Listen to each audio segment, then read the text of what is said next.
નમસ્કાર ધોરણ 6 ના વહાલા વિદ્યાર્થી મિત્રો, આજે આપણે આ વિડિયો લેક્ચરની અંદર તમારું જે નવી સામાજિક વિજ્ઞાનની ચોપડી આવી છે 2026માં આ વર્ષે જે સામાજિક વિજ્ઞાન આવી છે તેમની અંદર પહેલો પાઠ છે પૃથ્વી પર સ્થાનોની સ્થિતિ, એમનું સંપૂર્ણ સ્વાધ્યાયનું સોલ્યુશન આપણે આ વિડિયો લેક્ચરમાં જોવાના છીએ.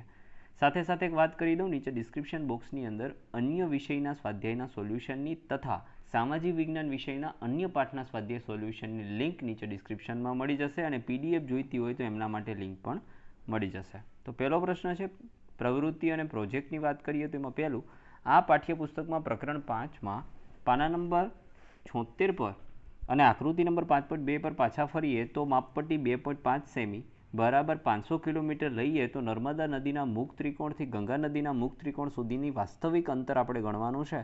તો આ પ્રશ્નનો ઉત્તર તમારે તમારી સમજ અને ગણતરી મુજબ આપવાનો રહેશે. તો ઉદાહરણ તરીકે જો નકશા પર માપપટ્ટી મુજબ 2.5 સેમી બરાબર 500 કિલોમીટર હોય એટલે કે 1 સેમી બરાબર 200 કિમી થશે, તો નકશામાં બંને નદીઓના મુખ ત્રિકોણ વચ્ચે અંતર માપો તો 8 સેમી આવતું હશે, તો વાસ્તવિક અંતર થશે તમારું 1600 કિમી. કેટલું થશે? 1600. ત્યાર પછી જ્યારે લંડનમાં બપોરે 12 વાગ્યાનો સમય હોય છે તો તે સમયે ભારતમાં સાંજના 5:30 વાગ્યા હોય છે. કેમ? તો ભારતનું પ્રમાણમાપ રેખા Indian standard line IST Greenwich રેખા કરતાં 5 કલાક અને 30 મિનિટ આગળ છે. આથી જ્યારે ગ્રીનિચ શહેરમાં બપોરે 12 વાગ્યા હોય ત્યારે ભારતમાં 5 કલાક અને 30 મિનિટ ઉમેરતા સાંજના 5:30 વાગ્યા હોય છે.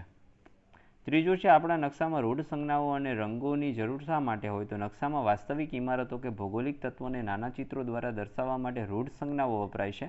તેનાથી નકશો સ્પષ્ટ બને છે અને ઓછી જગ્યામાં વધુ માહિતી આપી શકાય છે. રંગો દ્વારા પર્વતો, જળાશયો, જંગલો જેવા પ્રાકૃતિક તત્વોને ઓળખવા સરળ બને છે. ચોથો પ્રશ્ન છે તમારા ઘર અથવા શાળાની 8 દિશાઓમાં શું આવેલું છે તે શોધો. આ પ્રશ્નનો ઉત્તર તમારે તમારી સ્થાનિક પરિસ્થિતિ મુજબ આપવાનો રહેશે. ઉદાહરણ તરીકે જો જોઈએ તો મારી ઉત્તર દિશામાં બગીચો છે, ઉત્તર પૂર્વમાં મંદિર છે, પૂર્વમાં મુખ્ય રસ્તો છે, દક્ષિણ પૂર્વમાં ઘર છે, દક્ષિણમાં દવાખાનું છે, દક્ષિણ પશ્ચિમમાં ખેતર છે, પશ્ચિમમાં શાળા છે અને ઉત્તર પશ્ચિમની અંદર પાણીની ટાંકી આવેલી છે. એટલે આપણે જે 4 દિશાઓ કે 8 દિશાઓની વાત કરેલી છે તો આ છે ઉત્તર, આ એની સામે દક્ષિણ, આ થઈ ગયું પૂર્વ, આ થઈ ગયું પશ્ચિમ. ત્યાર પછી આપણે ખૂણાઓની વાત કરીએ તો આ વાયવ્ય ખૂણો છે, પછી આ નૈઋત્ય ખૂણો છે, આ અગ્નિ અને ઈશાન ખૂણો છે. ઓકે, તો આવી રીતે ઉત્તર પૂર્વ, ઉત્તર પશ્ચિમ આ તમારે જોવાનું છે. પાંચમું છે સ્થાનિક સમય અને પ્રમાણ સમય વચ્ચે શું તફાવત છે?